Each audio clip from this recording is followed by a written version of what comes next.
नमस्कार साथियों, स्वागत है आप सभी का आप सबके अपने YouTube चैनल गॉड पर। साथियों, चर्चा करेंगे आज भगवान हनुमान को उनकी शक्तियों का एहसास कैसे हुआ। अंगद ने कहा, भाई अब 1 महीना बीत चुका है, हमें ना तो सीता माता का कोई पता चला है और ना तो हम जहाँ जाना चाहते थे वहाँ जा पाए हैं। यदि मैं वापस जाता हूँ तो सुग्रीव मुझे अवश्य मार देगा, इसीलिए मैं अब यहाँ रहूँगा और तपस्या करूँगा। तुम लोग जाओ। हनुमान ने कहा, युवराज आप गलत समय पर आशा क्यों खो देते हैं? सुग्रीव आपको बहुत प्रेम करते हैं। आप भगवान राम के कार्य को पूरा करने की पूरी कोशिश कर रहे हैं। हमें गुफा में जाने में बहुत देर हो गई, लेकिन वे आपको क्षमा करेंगे और आपको राजा बनाएंगे। तुम घबराओ नहीं, भगवान राम बहुत दयालु हैं, वे आपकी पूरी रक्षा करेंगे। आइए हम सब उसकी क्षमता के अनुसार उसका पालन करें। यदि आप सुग्रीव से नफरत करते हैं, वह राजा बन गया तो आप दुखी हैं, और इसीलिए यदि आप यहाँ रहना चाहते हैं तो यह संभव नहीं है। चाहे आप राम के कार्य में कितना भी छिपें, आप लक्ष्मण के बाणों से बच नहीं पाएंगे। यदि उनका काम करने से बचना संभव नहीं है तो उनके पास जाना बेहतर है। जैसा वे करेंगे वैसा ही होगा। हनुमान की बात सुनकर अंगद ने जीवित रहने का विचार छोड़ दिया, लेकिन उन्होंने सुग्रीव के पास जाने के बजाय यहाँ अनशन करके उपवास करने का फैसला किया। वे सभी उसके साथ उपवास करने लगे। राम चर्चा होने लगी। उसी समय संपाति प्रकट हुए। उनके द्वारा सीता को देखा गया था। सभी वानर और भालू समुद्र तट पर एकत्र हुए। कौन उसे पार कर सकता है, सब सोचने लगे। जब अंगद ने बहुत शक्तिशाली वचन दिया तो सभी ने अपनी शक्ति को अलग तरह से व्यक्त किया, लेकिन समुद्र पार करने में असमर्थता व्यक्त की।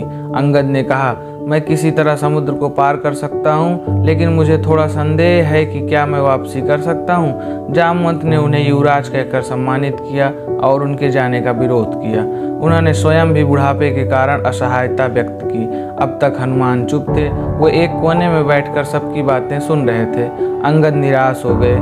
सीता का पता पाकर वानरों में जो आनंद की अनुभूति हुई वह वापस से निराशा में बदलने लगी। जामवंत ने अंगद को संबोधित किया और कहा, युवराज निराश होने का कोई कारण नहीं है।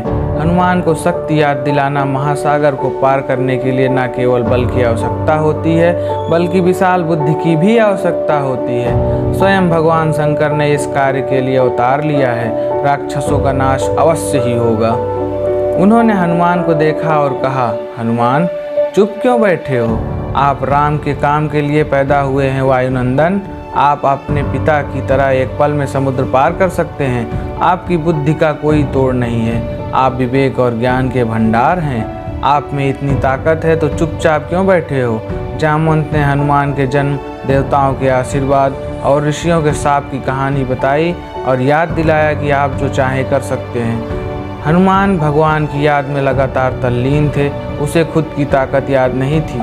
जैसे ही उन्होंने जामवंत के शब्दों को सुना, उन्हें याद आया कि मेरे पास असीम शक्ति है, भगवान की असीम कृपा मुझ पर है, भगवान की पूरी शक्ति मेरी शक्ति है।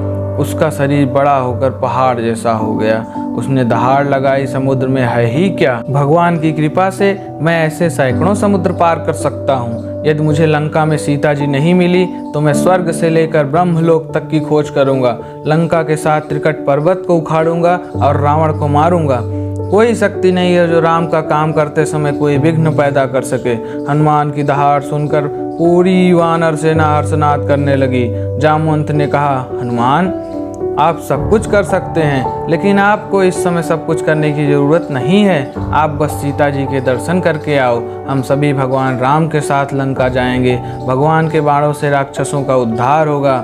राम की महिमा बढ़ेगी। हम सभी उत्सव मनाएंगे। जैसे ही हनुमान ने जामवंत के वचन सुने, वे उछल पड़े और पर्वत की ऊंची चोटी पर बैठ गए। उसकी पूंछ के प्रहार से बड़े बड़े पेड़ आसमान में उड़ गए।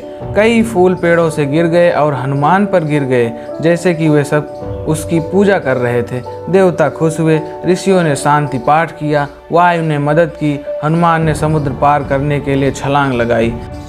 उसने भगवान को याद करके वानरों को आश्वस्त किया कि मेरे मन में बहुत उत्साह है, बहुत आनंद है। भगवान की असीम कृपा को महसूस करते हुए कहा, मैं काम खत्म करने के बाद जल्द ही वापस आऊँगा, आप लोग घबराएं नहीं। तब वे भगवान का नाम लेकर जयनाद करते हुए वहाँ से निकल गए।